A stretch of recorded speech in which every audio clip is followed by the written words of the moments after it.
toutes et à tous, je suis très heureuse de vous retrouver pour cette nouvelle édition de Business Africa, votre magazine de l'économie et de l'entreprise. Et comme vous le savez, aujourd'hui encore, $150 à gagner en fin d'émission avec le jeu Business Africa. Mais tout de suite, voici les titres.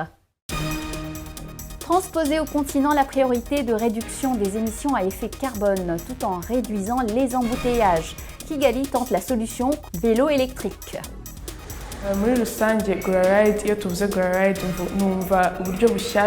GoraRide est un projet qui consiste à diminuer le nombre de ceux qui attendent longtemps les bus, en plus cher pour certains. Cap sur Douala et son nouveau Grand Mall. C'est le dernier né de la tendance hypermarché géant qui a commencé à déferler sur l'Afrique.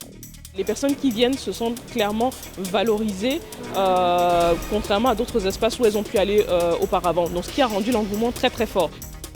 Les riziculteurs sont en pointe pour lutter contre la concurrence asiatique et faire triompher la production locale. La première chose, c'est essayer d'organiser des relations mieux faites entre ces différents intervenants de façon à atteindre un produit fini de meilleure qualité et de meilleur prix.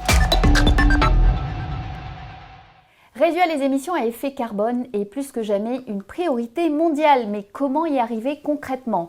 La réponse est plus ardue. Cette année, des chercheurs de l'Université d'Oxford ont conclu que les émissions liées au vélo peuvent être 30 fois inférieures pour chaque trajet à celles liées à la conduite d'une voiture à carburant fossile. En Afrique, certains pays s'essayent à des alternatives pour régler d'un seul coup deux problèmes, la pollution et les embouteillages. C'est le cas de Kigali. La capitale du Rwanda a désormais un nouveau moyen de transport en vélo électrique en libre service. Regardez. La métamorphose de Kigali, capitale en transformation continue, génère un afflux constant de nouveaux équipements. La forte croissance de la population est aujourd'hui devenue un obstacle considérable à la fluidité des transports, d'où des embouteillages quasi constants. Les taxibus, motos ainsi que les taxi-voitures sont les moyens les plus fréquemment utilisés par une majorité d'habitants. La circulation quotidienne à vélo n'est pas une habitude des Kigalois.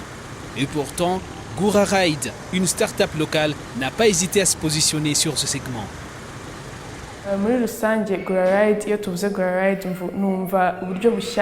GoraRide est un projet qui consiste à diminuer le nombre de ceux qui attendent longtemps les bus, en plus cher pour certains.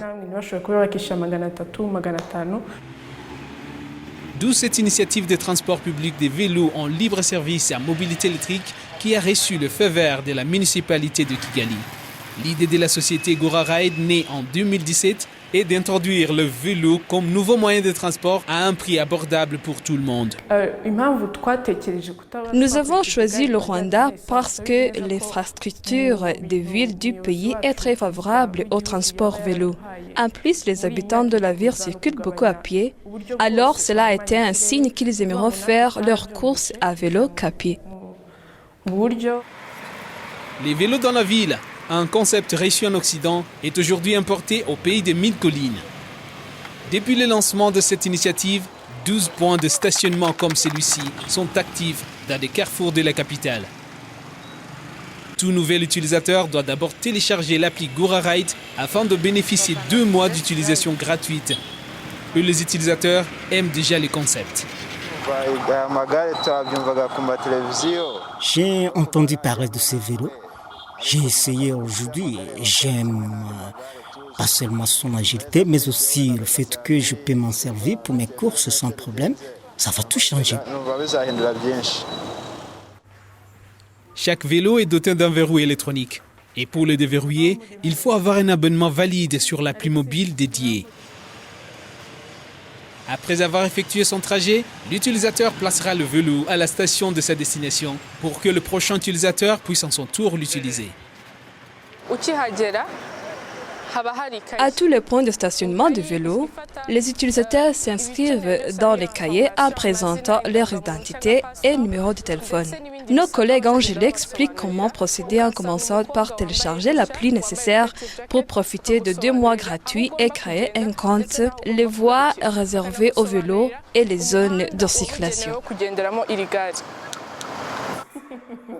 Avant de lancer ses projets, Guraride a déjà produit plusieurs prototypes de vélos afin de valider 2 modèles compatibles au relief du Rwanda montagneux, où la majorité de la population vit dans des régions d'altitude moyenne. Nous avons 2 types de vélos, les à chaîne et l'autre électrique. Au fur et à mesure qu'on pédale, la batterie se recharge. Ceci est un arrière-plan, notre contribution pour protéger l'environnement contre la pollution. Donc les vélos Guraride sont très écolos.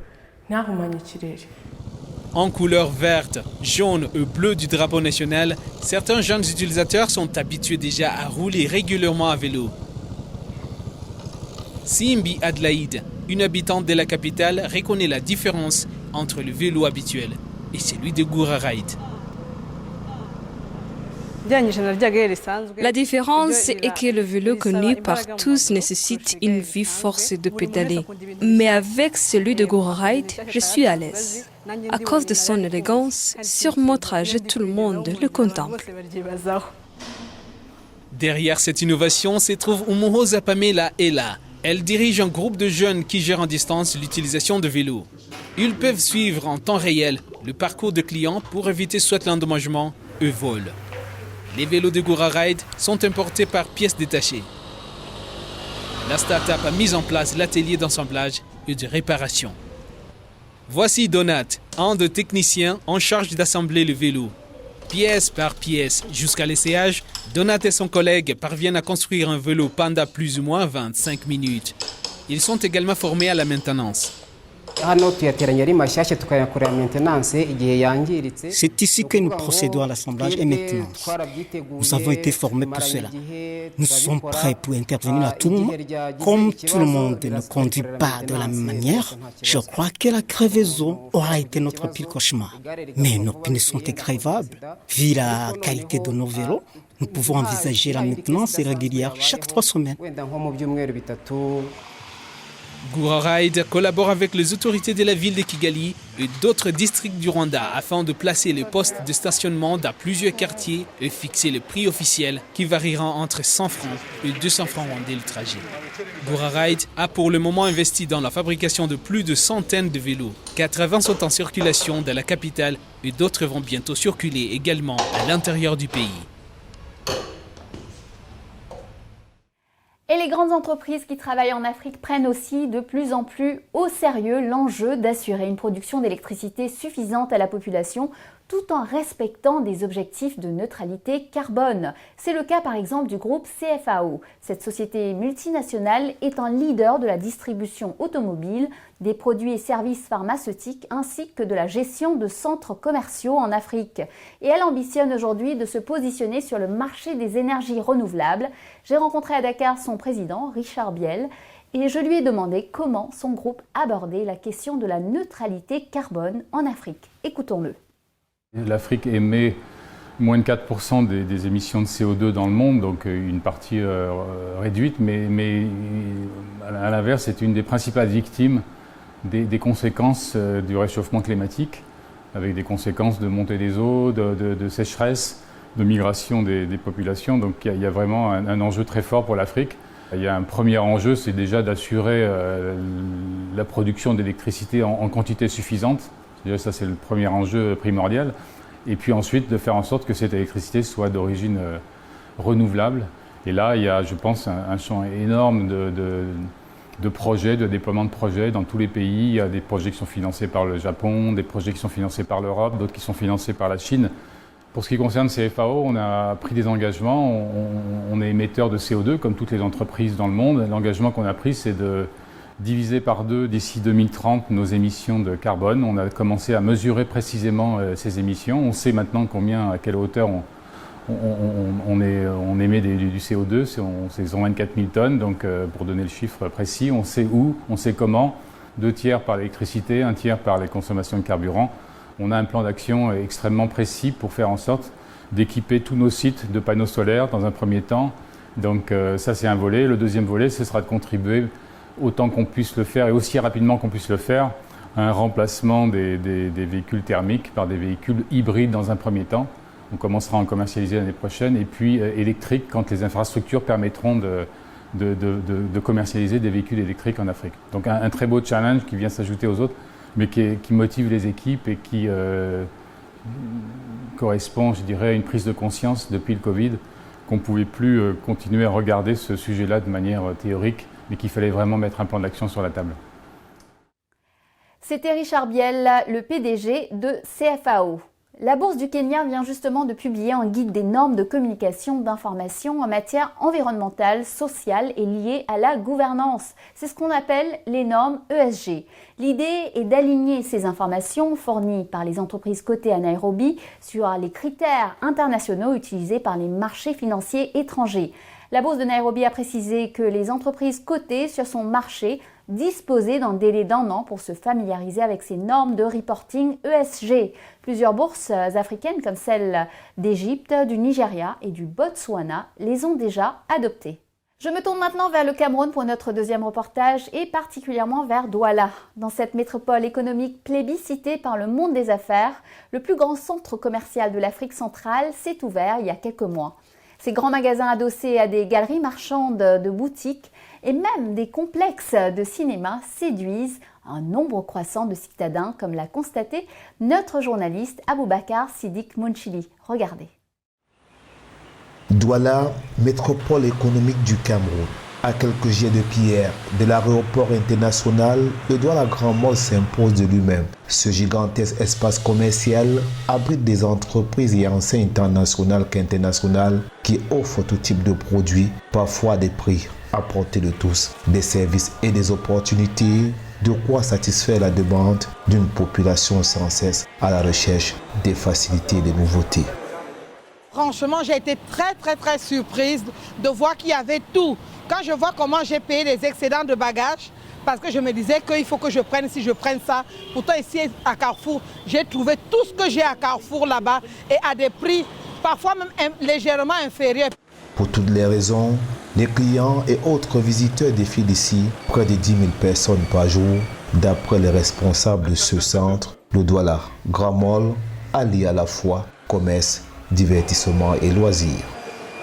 Les personnes qui viennent se sentent clairement valorisées, contrairement à d'autres espaces où elles ont pu aller auparavant. Donc ce qui a rendu l'engouement très fort.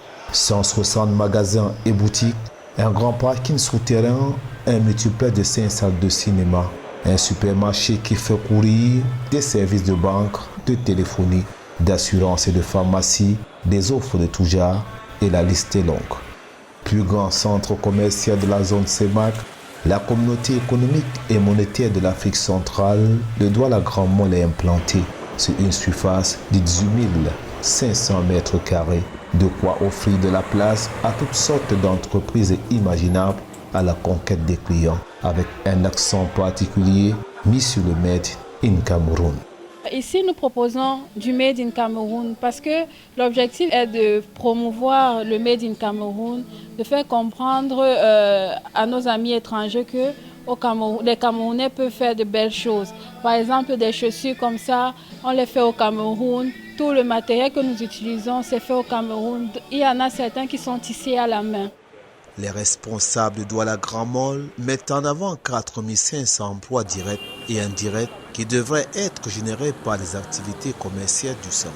Mais au-delà des bénéfices directs aux populations et aux entreprises, c'est également le développement de toute la métropole qui va être dynamisé, à commencer par l'avenir de la commune de Douala 3e qui héberge cette hyper-infrastructure commerciale. Cela modernise un peu l'urbanisation, cela modernise la vie de ces populations parce que vous savez que l'implantation d'une grande surface comme celle-là est usuellement, s'adressait usuellement à une catégorie de population qui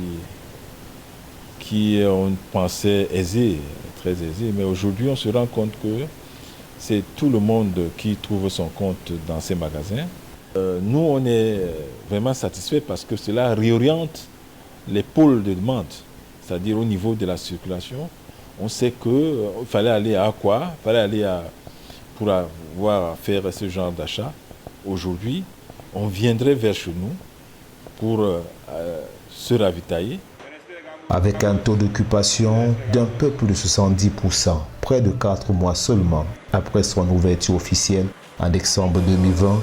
Il s'agit là de la première phase d'un vaste et ambitieux projet dont le second volet, annoncé, promet tout aussi de donner un autre visage à la ville de Douala, au Cameroun tout entier et la sous-région. C'est la première phase, donc le Douala Grand Mall suivra donc la phase 2, le Douala Business Park, qui va donc être comme une destination aujourd'hui pour les Camerounais en premier, mais bien sûr aussi pour l'Afrique centrale. Pour y parvenir, il a fallu un investissement de plus de 80 milliards de francs CFA, environ 149 millions de dollars USA, dont plus de 50 milliards pour la première phase, fruit d'un partenariat entre le fonds d'investissement britannique Actis et l'entreprise locale Craft Contractor. Pour l'entretien du centre commercial, nous avons un plan de maintenance quotidien, hebdomadaire, mensuel et approuvé, de sorte que des techniciens hautement qualifiés travaillent dans le centre commercial. Nous respectons chaque jour le calendrier et nous le maintenons à jour pour garder le centre commercial à un bon niveau. Depuis quelques années, on assiste à une poussée de fièvre d'implantation des grandes surfaces commerciales en Afrique. Preuve sans doute que ce continent est une mine d'opportunités. Entre 2011 et 2018, par exemple, le nombre de centres commerciaux a doublé sur le continent africain, d'après le cabinet d'études de marché Sagacity Research, dans sa 6e édition d'études Shopping Malls in Africa. Bienvenue dans la deuxième partie de notre émission. La capitale du Sénégal, Dakar, a accueilli à la fin du mois dernier le 8e forum de la coopération Chine-Afrique. L'événement triennal s'est conclu par l'annonce d'un engagement chinois de 40 milliards de dollars pour le continent et de fourniture d'un milliard de doses de vaccins. La Chine va également transférer aux États africains une partie de ses actifs de réserve internationaux sous la forme de 10 milliards de dollars de droits de tirage spéciaux du FMI. Malgré ces avancées, le montant des engagements de Pékin à l'égard du continent a reculé.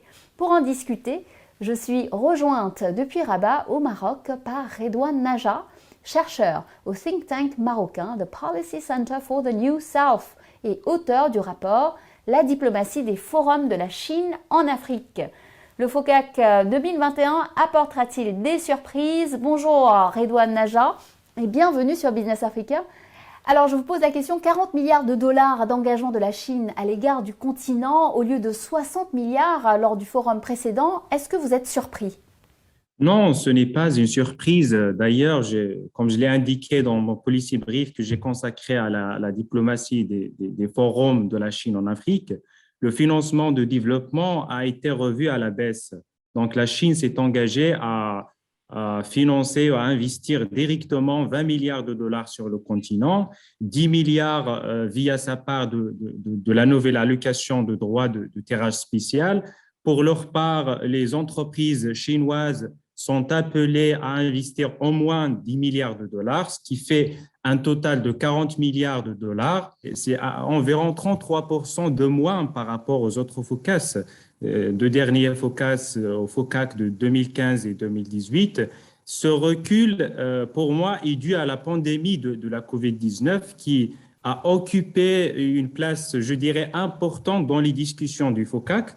À ce propos, la Chine s'est engagée de plus à fournir à l'Afrique 1 milliard de doses de vaccins supplémentaires. Parallèlement, la Chine offre une plus grande ouverture commerciale aux produits agricoles et aux exportations du continent vers la Chine. Cet accord, selon vous, est-il favorable à l'Afrique? Oui, bien évidemment, l'agriculture et le commerce revêtent une grande importance. Le président chinois Xi Jinping a promis un soutien à l'agrobusiness entre la Chine et le continent africain.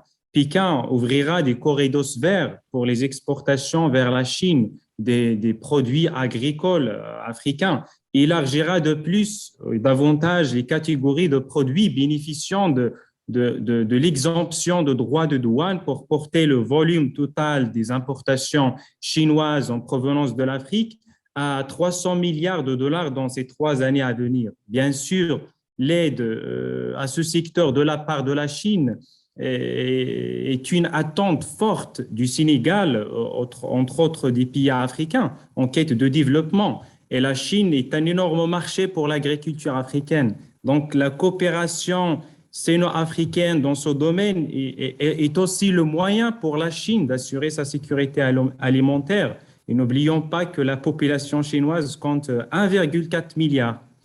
Merci Redouane Naja. L'Union européenne apparaît de son côté très déterminée à proposer des alternatives aux routes de la soie de la Chine, notamment en Afrique.